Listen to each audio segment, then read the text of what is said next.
بسم اللہ الرحمن الرحیم۔ السلام علیکم۔ میں شکیل ملک آپ کی خدمت میں حاضر ہوں۔ آج تحریک انصاف کے انتخابی نشان کے متعلق سپریم کورٹ میں ایک لمبی سماعت ہوئی ہے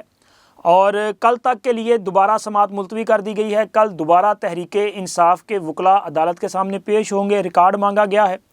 بظاہر تو یہ لگ رہا ہے کہ شاید بلے کا نشان جو ہے وہ خطرے میں ہے، لیکن سر بلے کا نشان اصل خبر نہیں ہے، خبر کچھ اور ہے۔ وہ ہے میرے پاس خبر، ایک بڑی بیٹھک کے بڑے فیصلوں کی خبر، اور یہ فیصلے جو ہیں وہ اپنا تہلکہ مچانے جا رہے ہیں، اور یہ ان سائڈ سٹوری آپ کے ساتھ شیئر کریں گے۔ اور اس کے ساتھ ساتھ میاں نواز شریف کا وہ فیصلہ کہ جس نے چھکے چھڑا دیے ہیں، اور میاں نواز شریف کی شخصیت اس وقت سیاست کے افق پہ چھائی ہوئی ہے۔ وہ کیسے چھائی ہوئی ہے، کون اس کی تصدیق کر رہا ہے، یہ تمام تفصیلات آج کے ویلاگ کا حصہ ہیں۔ تو لہٰذا ویلاگ میں میرا خیال ہے کہ سب سے پہلے بات کریں گے سپریم کورٹ کے معاملے کی، کیونکہ اس وقت انتخابی نشان الاٹ ہونے میں صرف محض چند گھنٹے باقی ہیں، کیونکہ جب یہ میں ویڈیو ریکارڈ کر رہا ہوں تو اس وقت تقریباً کوئی شام کے آئی تھنک کہ 6 بج چکے ہیں، اور اگلے آپ سمجھ سکتے ہیں کہ کل شام تک انتخابی نشان الاٹ ہونے ہیں، یعنی کہ 12 سے 14 گھنٹے لگا لیں۔ 12 سے 14 گھنٹے باقی ہیں، اور ان 12 سے 14 گھنٹے جو ہیں وہ جان سولی پہ لٹکی ہوئی ہے تحریک انصاف والوں کی، کیونکہ ان کے انتخابی نشان اور انٹرا پارٹی انتخابات کا میٹر سپریم کورٹ میں چیف جسٹس قاضی فائز عیسیٰ کے سامنے زیر سماعت ہے۔ ایک لمبی سماعت ہو چکی ہے، اور اس سماعت کے بعد میں نے تحریک انصاف کے جو مختلف سوشل میڈیا پلیٹ فارمز ہیں ان پہ ذرا چیک کیا کہ آگ کہاں تک لگی ہے، تو سر میری توقع سے بھی کہیں زیادہ لگی ہے، اور وہاں پہ جس قسم کی کمپین چل رہی ہے وہ الفاظ میں آپ کے ساتھ شیئر نہیں کر سکتا، لیکن آپ سمجھ سکتے ہیں کہ تحریک انصاف کی بدتمیز بریگیڈ کس حد تک گر سکتی ہے۔ تو جو آپ سوچ سکتے ہیں اس سے زیادہ نیچے گر چکے ہیں۔ چیف جسٹس کو مختلف جو ہے وہ القابات سے نوازا جا رہا ہے، ان کے حوالے سے ایسی باتیں کی جا رہی ہیں کہ جو انتہائی گھٹیا قسم کی ہیں، اور جو بنیادی سوال ہیں، یعنی کہ جو آئینی اور قانونی سوال ہیں، ان کا جواب نہ تو اس بدتمیز بریگیڈ کے پاس ہے۔ ویسے ان بدتمیز بریگیڈ کو میں نے ہمیشہ آپ کے سامنے یہ بات رکھی ہے کہ یہ لوگ جو ہے نا اپنے دماغ سے کام نہیں لیتے۔ یہ ایک دلیل پہ جو مدلل سوال ہوتا ہے اس کا جواب دینے کی ان میں کوئی صلاحیت ہے ہی نہیں۔ لیکن مجھے افسوس تب ہوا کہ جب حامد خان صاحب جیسے ایک بڑے وکیل، میں سمجھتا ہوں کہ وہ بہت ذہین و فطین قسم کے وکیل ہیں، اور وہ آئین اور قانون کے ایک استاد کا درجہ رکھتے ہیں، لیکن آج وہ بھی، ان کے ساتھ ساتھ بیرسٹر علی گوہر بھی، نیاز اللہ نیازی صاحب بھی، اور ایک پوری فوج ظفر موج علی ظفر صاحب سمیت، وہ ساری کی ساری جو ہے وہ ایسے لگ رہا تھا کہ جیسے وہ تیاری کر کے نہیں آئے، یا ان کے دماغ سے آئین اور قانون کا جو سبق ہے وہ کہیں صاف ہو چکا ہے، کیونکہ بڑے سیدھے سوال تھے، لیکن میجورٹی سوالوں پہ وہی جواب کہ جی ہمیں ٹائم دے دیں۔ ٹائم کیا، آپ منڈے تک کا جو ہے وقت دے دیں۔ منڈے تک کا وقت دینے کا مطلب کیا ہے کہ جیسے میں نے آپ کو بتایا کہ سر پیچھے ٹائم تے رہ گیا 12-14 گھنٹے، تو یہ ٹائم گین کرنا چاہ رہے تھے۔ تو پھر ایک موقع پہ اس سماعت کے دوران چیف جسٹس صاحب نے کہا کہ اگر آپ چاہتے ہیں کہ ہم اس سے منڈے تک جو ہے وہ پینڈ کر دیں، تو پھر یہ جو پشاور ہائی کورٹ کا فیصلہ ہے اس سے بھی کالعدم کرنا پڑے گا، اسے سسپینڈ کرنا پڑے گا، کیونکہ اس فیصلے میں سکم موجود ہے۔ بنیادی جو سوال ہے وہ سوال ہے انٹرا پارٹی انتخابات کا اور الیکشن کمیشن کے اختیار کا، کیونکہ الیکشن کمیشن ایک آئینی با اختیار ادارہ ہے،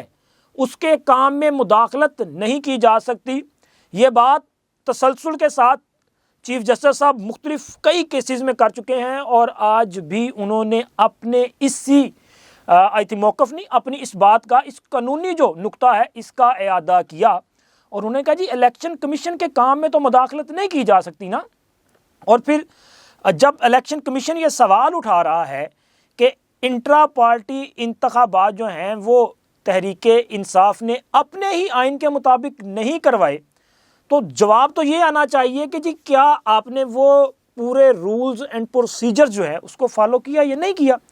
تو اس پہ کوئی جواب نہیں تھا، بلکہ جواب یہ تھا کہ جی ہمارے خلاف کارروائی کی جا رہی ہے، یہ ہم سے پوچھ رہے ہیں، باقی جماعتوں سے نہیں پوچھ رہے، یہ ہمارا انتخابی نشان واپس لینا چاہتے ہیں، یہ ہمیں ایک سیاسی جو آپ کہہ سکتے ہیں کہ موت کا کنواں اس میں دھکیلنا چاہتے ہیں۔ مطلب کہ سوال یہ تھا کہ آپ نے کوئی ڈاکومنٹس دینے، اچھا انہوں نے کہا جی آپ ڈاکومنٹس نہیں، ہمارے پاس ویڈیو موجود ہے، آپ ہمیں ویڈیو چلانے کی اجازت دے دیں کہ وہاں پہ پولنگ ہوئی ہے۔ پولنگ کہاں پہ ہوئی؟ جب عدالت میں یہ سوال اٹھایا گیا تو انہوں نے یہ کے پی کے کا ایک چھوٹا سا گاؤں ہے، میں اس کا نام بھول گیا ہوں یار، بڑا مشکل جا نام ہے، تو اس کا نام لیا۔ اب کے پی کے سے بینچ میں شامل تھی جسٹس مسرت حلالی صاحبہ، تو جب اس جگہ کا نام جو ہے وہ عدالت کے سامنے رکھا گیا تو مسرت حلالی صاحبہ نے کہا کہ حیرت ہے، یہ تو ایک بڑی گمنام سا چھوٹا سا گاؤں ہے، آپ نے ایک چھوٹے سے گاؤں میں یہ الیکشن کیسے کروا دیے؟ آپ کے ووٹرز کتنے ہیں؟ جب عدالت نے یہ بھی سوال کیا تو بتایا گیا کہ جی ہمارے 8 لاکھ رجسٹرڈ ووٹر ہیں۔ سر جی 8 لاکھ اگر ووٹرز نے ووٹ ڈالنا ہے تو پورے ملک میں اس حوالے سے پولنگ ہوگی نا، یہ تو نہیں ہوگا کہ آپ ایک چھوٹے سے گاؤں میں ایک چھوٹی سے وہ کوئی شادی ہال تھا آئی تھنک جس میں یہ انہوں نے سارا کچھ کیا تھا ڈرامے بازی، تو وہاں پہ تو نہیں یہ سارا پروسیس کیا جا سکتا۔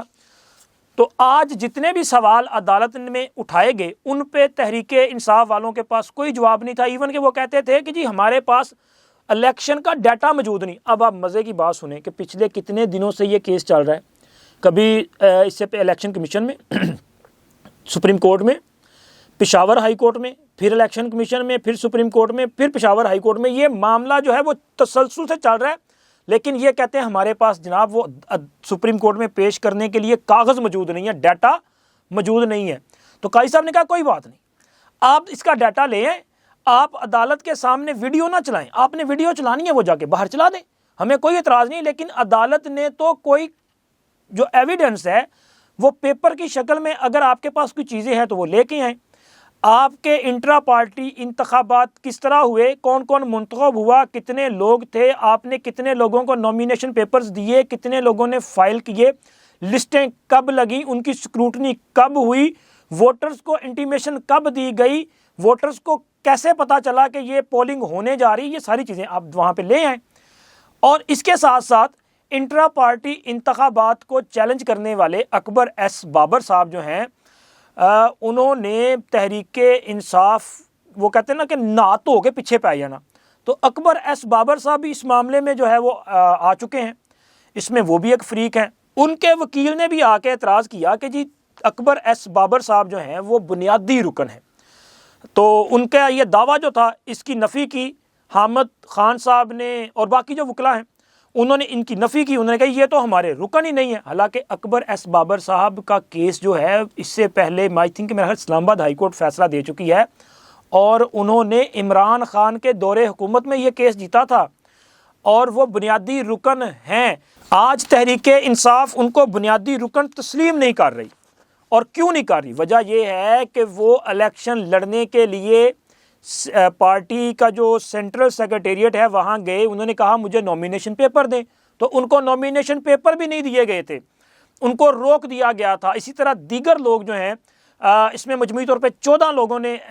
یہ اپیلیں جو ہیں وہ درخواستیں دی تھیں الیکشن کمیشن میں، تو لیکن اکبر ایس بابر صاحب کا اس لیے ذکر کر رہا ہوں کہ وہ کافی معروف ہیں، اور تحریک انصاف کے تمام کارکنان اور ان کے قوم یوتھ جو ہے وہ بڑی اچھی طرح سے ان کو جانتے ہیں، کیونکہ اکبر ایس بابر صاحب نے تحریک انصاف کے فارن فنڈنگ کیس کا بھی وہ مدعی ہیں، انہوں نے یہ کیس دائر کیا تھا۔ تو آج جب بلے کا معاملہ چل رہا تھا اور جو سوالات عدالت کی طرف سے اٹھائے گئے، ان سوالات کی روشنی میں جو چیز میں سمجھا ہوں اس کے مطابق مجھے لگ رہا ہے کہ بلے کے حوالے سے خبر اچھی نہیں ہے۔ تحریک انصاف پچھلے 24 گھنٹوں میں جو جوش و خروش ان میں پایا جا رہا تھا نا، وہ سارے کا سارا ماند پڑتا ہوا دکھائی دے رہا ہے، کیونکہ ان کے اپنے سوشل میڈیا پلیٹ فارم سے جو چیزیں سامنے آ رہی ہیں، جس طرح کے یہ لغویات بک رہے ہیں، اس سے لگ یہی رہا ہے کہ ان کو پتہ لگ گیا ہے کہ جناب ان کا فراڈ الیکشن تو تسلیم ہونا نہیں ہے، اور ان کے اپنے پارٹی آئین سے متصادم ہے تو لہٰذا بلہ تو جائے گا، کیونکہ آج عدالت میں چیف جسٹس صاحب نے بڑے واضح طور پہ کہا کہ سر جو بنیاد ہے وہ ہے انٹرا پارٹی انتخابات، اگر الیکشن درست ہے تو پھر انتخابی نشان سمیت تمام جو چیزیں ہیں وہ ملیں گی، تو اگر ٹھیک نہیں ہے تو پھر اس کا مطلب سیدھا سا ہے کہ پھر وہ نہیں ملیں گی۔ اور اسی طرح سر آج عدالت میں معاملہ بلے سے آگے نکل گیا ہے، اگر آپ نے غور کیا ہے تو آپ کو پتہ چل گیا ہوگا، نہیں کیا تو میں آپ کو ذرا بتاتا ہوں کہ آج چیف جسٹس صاحب نے اکبر ایس بابر صاحب، چونکہ وہاں پہ ان کے وکیل موجود تھے، تو انہوں نے ذکر کیا کہ جی آپ بنیادی رکن تھے، تو پھر آپ اس وقت یہ کیوں کہہ رہے ہیں کہ آپ پارٹی میں نہیں ہیں؟ تو ان کے وکیل کی طرف سے بتایا گیا کہ اکبر ایس بابر صاحب کا پارٹی کی جو ذمہ داران تھے، یعنی کہ عمران خان اور دیگر لوگ، 2014 میں ان کے ساتھ فارن فنڈنگ کے معاملے پہ تنازع پیدا ہو گیا تھا، کیونکہ پارٹی ممنوعہ فنڈنگ جو ہے ان کو لے رہی تھی، تو اس معاملے پہ تنازع ہوا، پھر یہ معاملہ جو ہے وہ الیکشن کمیشن میں چلا گیا، جس پر چیف جسٹس صاحب نے کہا کہ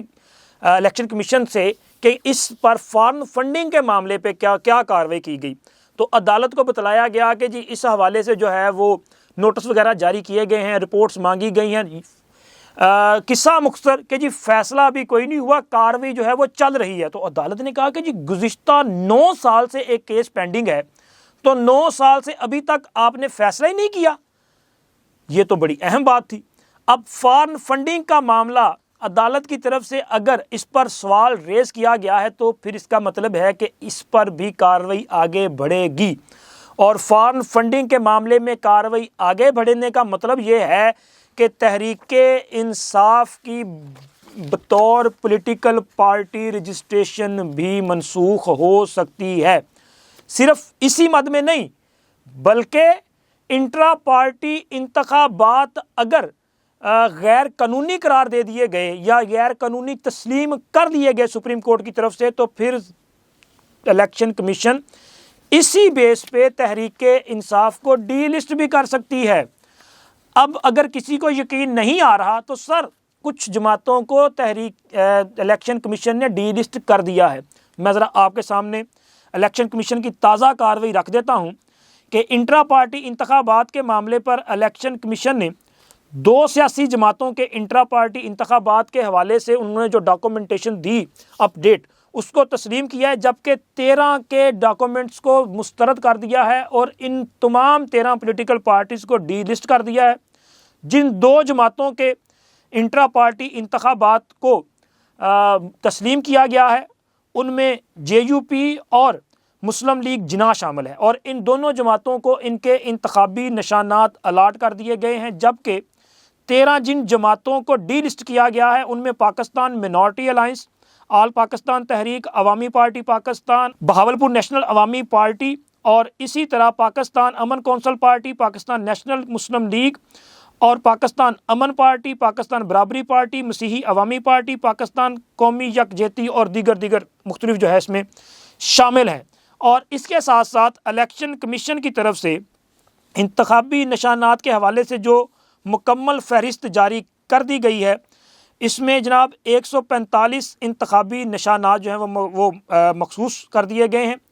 اور جو پولیٹیکل پارٹیز کے حوالے سے ہیں، اور اسی طرح 177 انتخابی نشانات کی فہرست جو ہے وہ آزاد امیدواران کے لیے جاری کی گئی ہے۔ مجموعی طور پہ 329 انتخابی نشانات کی فہرست دی گئی ہے، لیکن اس میں بلے کا نشان شامل نہیں ہے۔ تو اب آپ اس سے اندازہ لگا لیں کہ تحریک انصاف کے لیے اگلے 24 گھنٹے میں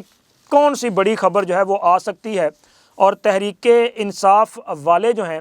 وہ کس صدمے سے دوچار ہوں گے۔ بات تو پریشانی سے پھر آگے بڑھ گئی نا، پھر تو معاملہ ان کی وہ دسترس سے بھی آگے نکل گیا، اور دوسری طرف ان کے اعصاب پہ سوار ہونے جا رہے ہیں میاں نواز شریف، کیونکہ میاں نواز شریف جو ہیں وہ میں نے آپ کو پہلے بھی یہ خبر دی تھی کہ میاں نواز شریف کی جو پاپولیرٹی ہے اس میں دن بہ دن اضافہ ہوتا جا رہا ہے، اور آنے والے دنوں میں جب میاں نواز شریف آپ کو میدان میں عملی طور پہ نظر آئیں گے تو تب حالات کیا ہوں گے۔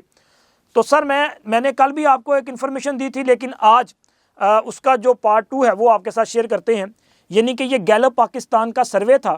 جس میں نے آپ کو بتایا تھا کہ میاں نواز شریف کی جو مقبولیت ہے وہ بڑھتی جا رہی ہے اور عمران خان کی مقبولیت پہلے سے کم ہوئی ہے۔ تو گیلپ پاکستان کے مطابق قومی سطح پہ میاں نواز شریف کی مقبولیت 36% سے بڑھ کر 52% ہو چکی ہے اور عمران خان کی مقبولیت 60% سے کم ہو کر 57% پہ آ چکی ہے۔ اور اسی طرح قومی سطح پہ تیسرے مقبول جو رہنما ہیں وہ سراج الحق ہیں اور ان کے بعد بلاول بھٹو زرداری چوتھے نمبر پہ، پھر سعد رضوی کا 5واں، اور باقی لوگ جو ہیں وہ اس کے بعد ترتیب سے نیچے آتے ہیں۔ یہ جو سروے رپورٹ ہے اس میں ایک تو میاں نواز شریف کی آمد سے قبل جو سروے کیا گیا تھا اس کے مطابق ان کی اس وقت پاپولیرٹی 36% تھی جو اب بڑھ چکی ہے۔ دسمبر کی یہ سروے رپورٹ ہے اور پنجاب میں میاں نواز شریف نے عمران خان کو بہت پیچھے چھوڑ دیا ہے۔ پنجاب میں میاں نواز شریف جو ہیں وہ سب سے زیادہ مقبولیت کے ساتھ 60% ہے اور عمران خان کی مقبولیت 53% پہ آ چکی ہے اور سراج الحق صاحب جو ہیں ان کی مقبولیت 36% پہ ہے۔ اب یہ جو صورتحال ہے، یہ مقبولیت بڑھتی جا رہی ہے اور کم ہوتی جا رہی ہے، اس کو آپ اس طرح سے بھی دیکھ سکتے ہیں کہ 2018 کے انتخابات میں دونوں جماعتیں جو ہیں اس وقت ان کی پاپولیرٹی تقریباً سیم اسی طرح برابر پہ تھی، پی ٹی آئی تھوڑی سی اوپر تھی، لیکن ان انتخابات میں میاں نواز شریف الیکشن میں موجود نہیں تھے، ان کو نااہل کیا گیا تھا اور وہ نااہل کرنے کی ساری روداد آپ کے سامنے ہے۔ پاناما کا ہنگامہ، پھر اقامہ اور سہولت کاری جج، اب تو وہ سارے سہولت کاری جج بھاگنا شروع ہو چکے ہیں نا، جیسے وہ کوئی یہ جو بحری جہاز ہوتا ہے نا، جب یہ ڈوبنا شروع ہو تو جہاز میں سے چوہے نہیں چھلانگے لگاتے، اب یہ چھلانگے لگنی شروع ہو چکی ہیں۔ لیکن میاں نواز شریف اب جب ان انتخابات میں موجود ہوں گے، وہ میدان میں نظر آ رہے ہوں گے، تو میاں نواز شریف اس وقت مسلم لیگ نون نے آئی تھنک کہ 61 نشستیں حاصل کی تھی، تحریک انصاف نے ان سے 2 نشستیں زیادہ، جن کے 63 نشستیں تھیں قومی اسمبلی کی۔ تو اب آپ اندازہ لگائیں کہ تحریک انصاف جس تیزی کے ساتھ اپنی مقبولیت اور ساکھ کھو رہی ہے اس کے لیے رزلٹ کیا ہوں گے، اور مسلم لیگ نون اور میاں نواز شریف ان کی مقبولیت بڑھتی جا رہی ہے۔ انہوں نے اپنے امیدواران کو ٹکٹس اناؤنس کر دیے ہیں، لاہور میں بھی انہوں نے ٹکٹس باضابطہ طور پہ اناؤنس کر دیے ہیں۔ تو اب آپ اندازہ لگا سکتے ہیں کہ میاں نواز شریف آنے والے انتخابات میں کس پوزیشن پہ ہوں گے، کیونکہ یہ جو تازہ سروے ہے یہ بھی اس بات کی نشاندہی اس میں کی جا رہی ہے کہ میاں نواز شریف کی جو مقبولیت کا گراف بڑھتا جا رہا ہے، اس سے آپ اندازہ لگا سکتے ہیں، یہ مقبولیت ان کے رپورٹ میں بھی کہا گیا ہے کہ آنے والی جو حکومت ہے وہ میاں نواز شریف کی ہوگی، اور اگر میاں نواز شریف کی حکومت ہوگی تو ان لوگوں کا کیا بنے گا جنہوں نے 2017 میں ایک سازش کے تحت میاں نواز شریف کی حکومت کا خاتمہ کیا اور پاکستان کی ترقی کرتی ہوئی معیشت کو جو ہے وہ زمین بوس کیا تھا۔ اس پر آپ کی رائے میرے لیے بہت اہمیت کی حامل ہوگی، آپ اپنی رائے کا ضرور اظہار کیجئے گا۔ اب تک کے لیے اتنا ہی، اللہ حافظ۔